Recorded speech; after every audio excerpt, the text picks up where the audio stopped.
This is a series called Mastering Germany, very in-depth knowledge about this fantastic nation of wine making. And it's part of a greater series. This is a free video and it comes with the ads and all those things. But if you want access to ad-free exclusive content, please do join my Wine with Jimmy Club, which is a monthly subscription service for just £3.99 for many different series, excellent tips and recommends, travel tips, food and wine, and my reports on certain wines that I travel to and wine areas. So there'll be a link at the bottom. Please do click on this if you are interested in the subscription service. If you do have a comment or question, please do get in touch by leaving your commented question in the description below this video, in the comments section, I should say, rather. So grape growing, this is a three-parter, and this is, the first part is available as free content. Parts 2 and 3 are not. You'll have to join the club to get access to those. So grape growing in Germany. Now, grape growing in Germany, viticulture is a-changing. We have got this wonderful, nice, quiet revolution happening in Germany where growers are being much more creative, much more innovative in terms of their vineyards, thinking about blending tradition with modern techniques and, of course, focusing on things that we really need to, sustainable processes, organics, and even biodynamics as well. Now, the nation of Germany was always, and has always been, at the forefront of industrialization. And this is the same with wine as well. It was one of the first nations to really step into, large production with stainless steel and what we call the white wine revolution across Europe. And it's now becoming one of these really important countries at the forefront of rethinking that model and thinking about the diversity, say, of using concrete, say, of utilizing oak barrels, of course, the role of skin contact in winemaking, sort of surfacing these old varieties and bringing them into the modern contemporary world. So while the tasks of the vineyard remain very much the same, so of course your pruning techniques and your harvesting and tending to the vineyard, the philosophies behind those and the individual approaches of winemakers and grape growers are changing to really suit modern contemporary thought.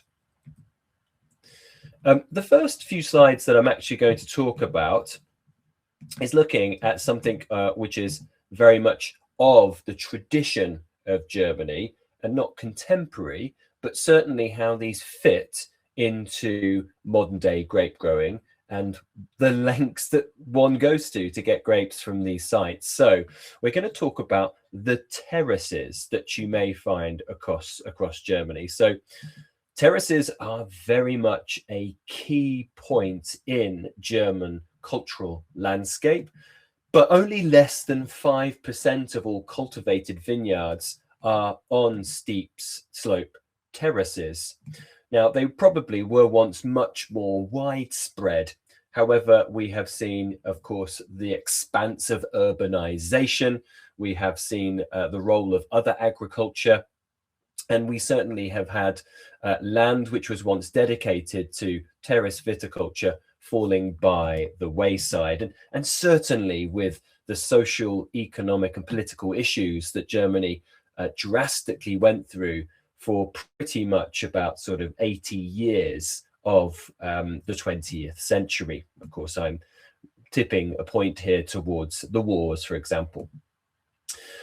Now, until the Middle Ages, most wine growing happened on relatively flat terrain. And that's because it was easy work. We're trying to bring in a crop which is manageable from landscape, which is easy to get to and easy to manage. Now, terraces were first sort of begun and they were built when you had a demand in land of both pastoral and arable for general agriculture. So people wanting more food crops. So viticulture was not a necessity. grape growing was not a necessity, but feeding the populace was. So grape growing had to move, and it was relocated to slopes, which were not really a great site for arable or pastoral, for the most part pastoral. So you of course see this movement up steeper slopes, mainly around the river valleys, and certainly that's for good transport connection. Now it's thought that the advances in engineering enabled the construction of things like architecture, cathedrals, forts, for example, fortified settlements and towns around that same time.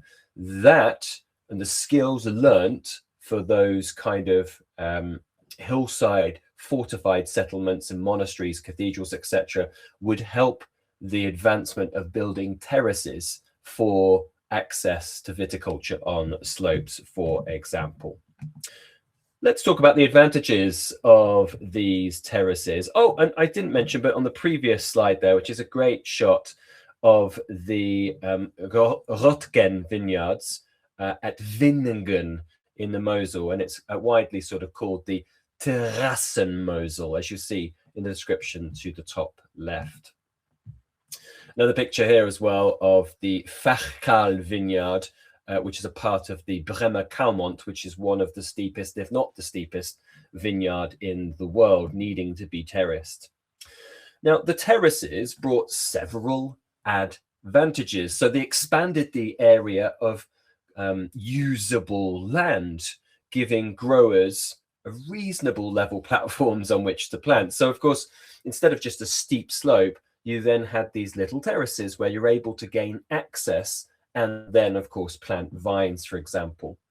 Now, this would also mean that you would have a much more controlled use of the land. So there would be a reduction in erosion of those vineyard soils because of those terraces that jut out. And it allowed for the capture of the sunlight interception. You had better capture. And then you've got these stone walls around them, right? These terraces, which also sort of warm up, help really that warmth. So you get better heat. You get better sunlight interception. So really you get an elevation in ripeness of the grapes and quality. So you have intensive agriculture happening on flatter terrain. Then you have these concentrated viticulture on the steep slopes. And you're able, therefore, to feed the populace and to have another crop from those steep sloped areas. So terraces are held in place by stone walls and the actual masonry work in areas like the Mosel, the Mittelrhein, parts of Franken, for example. But other places, if you look at the Douro Valley in Portugal, masonry work is very, very well employed because there's a lot of work to be done to maintain these walls continuously. Another thing to think about as well is that you get an increase of biodiversity. So there's a refuge for specific types of plants, small animals and insects, and it makes better use of that land, which would probably not have that amount of biodiversity. Now, this contributes to that ecosystem, which gives you generally a better balance for the viticultural aspect, the viticultural land in play. Another famous one there on your slide, which is the Würzburger Stein, that's in Franken. And the picture there, you'll actually see the Steinberg Hotel and Restaurant to the top left there, which surveys this majestic terraced sloped vineyards. And that the river there to the right-hand side is the Main River. So climate change has altered the equation of terraced viticulture. Yes, these warmer terraces were very beneficial in colder times with much less knowledge of viticulture in the vineyards. But these sites today are certainly now becoming at risk of being too warm and hot and dry for vines, which can be somewhat of an issue going forward. Now, access with standard equipment in these areas and machinery is still quite difficult. It is better than just a steep slope, but helicopters, drones, and specialized caterpillar tractors may be used for plant protection sprays and other minimally mechanizable vineyard work. But maintaining these wonderful pieces of architecture, these terraces, is still very expensive. Work in the terraces is quite dangerous. Insurance premiums are fairly high. And even after the vineyard reorganization, which really started in the early 1920s, which we call Flurbereinigung, still access to the vineyards is a challenge, even if they are accessed or reorganized in a better way. Now, an increased intensity in things like heavy rainfall, which can create quite a lot of movement of the terraces and a bit of damaging erosion around there. And then of periods of drought, which that heat can be over intensive. They are what we can see with climate change of causing a problem. So vineyard terraces, very important, but very hard to maintain, of course, as I'm sure we are aware.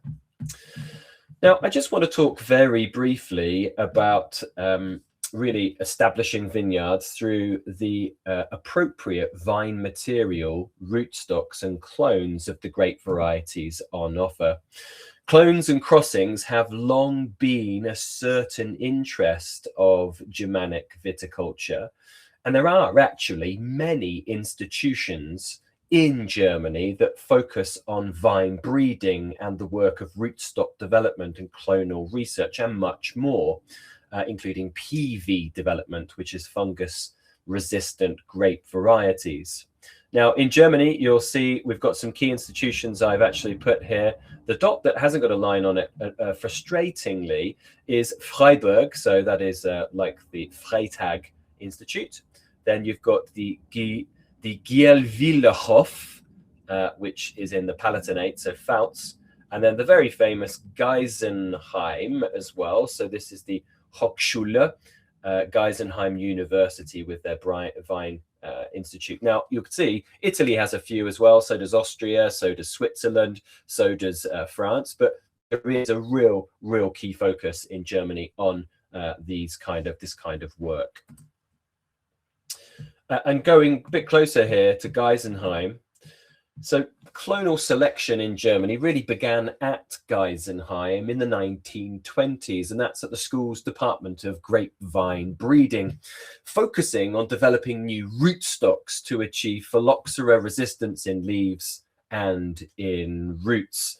And then, of course, as with many institutions worldwide, like UC Davis in California, a huge amount in clonal selection and research to preserve the health and performance of vine material in changing times. Now, that's important because we don't have the same climate and weather conditions like we did 50 years ago. Things are changing, and we're having to adapt to that to find certain clones that are better in warmer conditions, for example, and that can have higher acidities and so on. So the Geisenheim researchers certainly conduct very thorough experiments throughout Germany's wine regions, and they own around 11 hectares of their own vines and lab facilities. And Riesling, of course, is one of their key focus. And of course, there's many different varieties that are bred from Riesling. But do look out for the clones. Do have a conversation around the clones, certainly of Riesling and Spätburgunder, because there are what we call the Geisenheim clones. Some of these are bred for yield, some for must weight, some for acidity, some like Spätburgunder for phenolic characteristics, and others for botrytis susceptibility. Now a little bit, which is a little bit drier, I suppose, which is on planting density. And here we go. There is another picture of a brilliantly famous vineyard, probably the poster child of them all, which is the Schatzhofberg in Saar. Now, planting density is how many vines we get in a certain area.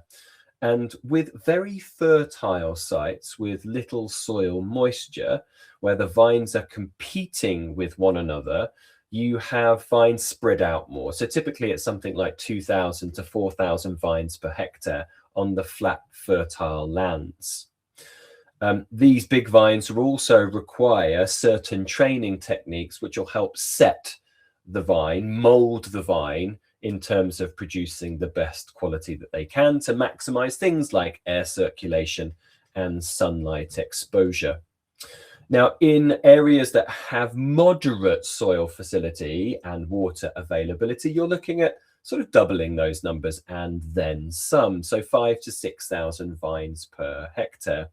And then on those steep slopes that are dramatic, on those terraces, on those with very low fertility, you can have much more higher density as vines will go very much vertically with their root systems. So typically up to around 10,000 vines per hectare.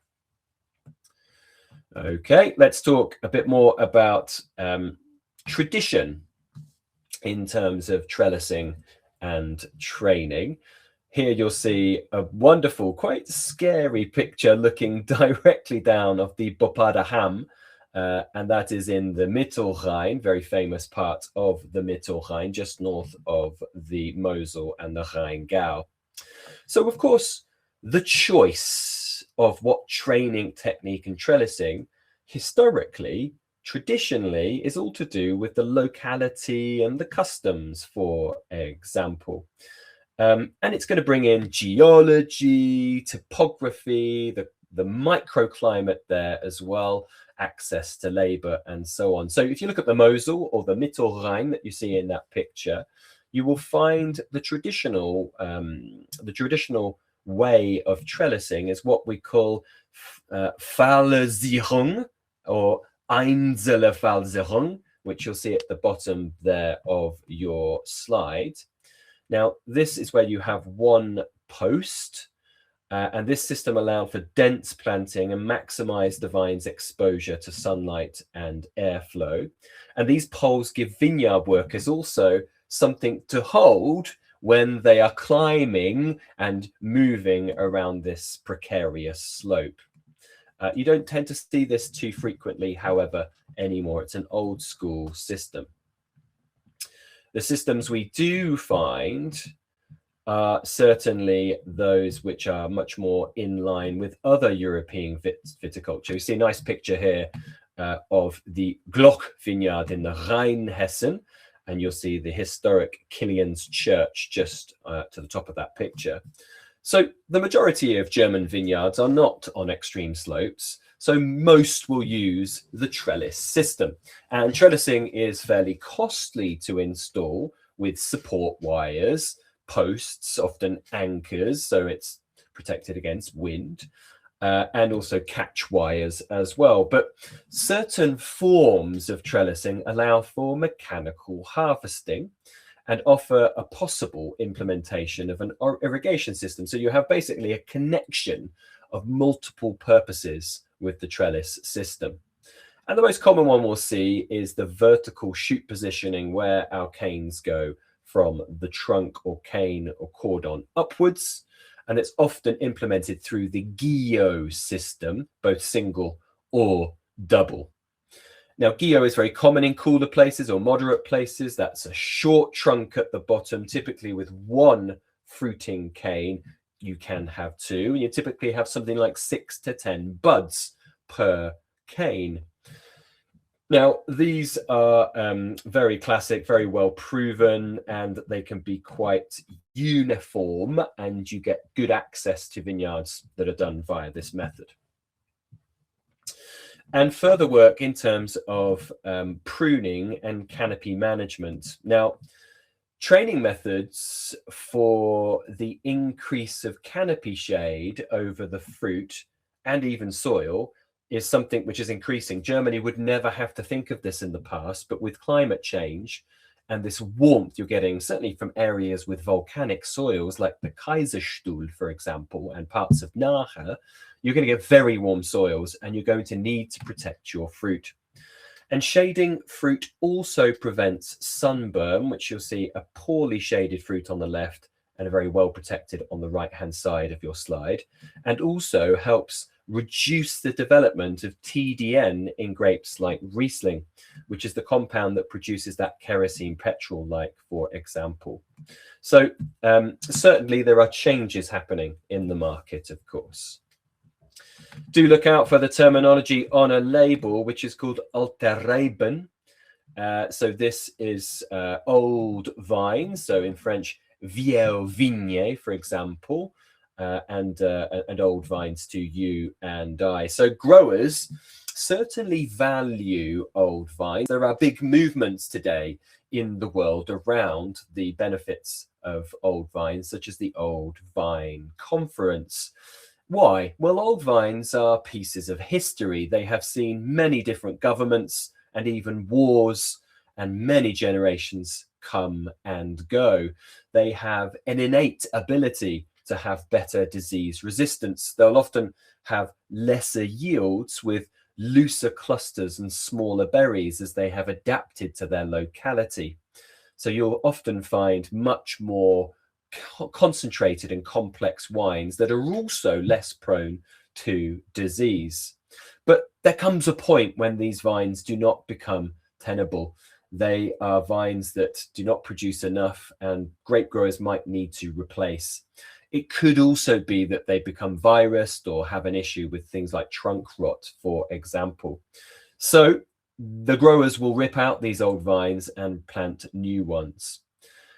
Now, for those reasons, but also the big structural reorganizations of vineyards in Germany, which started in the 1920s, and to be honest, is still going on today, and that is Flurbereinigung, you will find that many of the old vines suffered and were replaced. But there is, as with many areas, a renewed interest in Alte Reben, and we are seeing centenary Riesling vines and even real random ones like Traminer, for example, Rieslana, and Portuguese vines as well in Fouts that are producing some really interesting wines. Well, that brings me to the conclusion for Mastering Germany on grape growing part 1. Thank you so much for joining me for these last 20 minutes or so. If you do have any comments or questions, please do get in touch. You could do so by leaving your comment or question below. Perhaps you've seen some of these steep slopes. Maybe you want to mention about some Alte Reben old vines that you have seen or you've tasted a wine from. Please do get in touch. If you wish to watch the rest of the series, you'll need to subscribe for just $3.99 to the Wine with Jimmy Club monthly subscription. You can do that by clicking the link in the description below. You will not be disappointed. There's lots of other series and tasting notes and recommends that you can really get stuck into for less than a cup of coffee per month.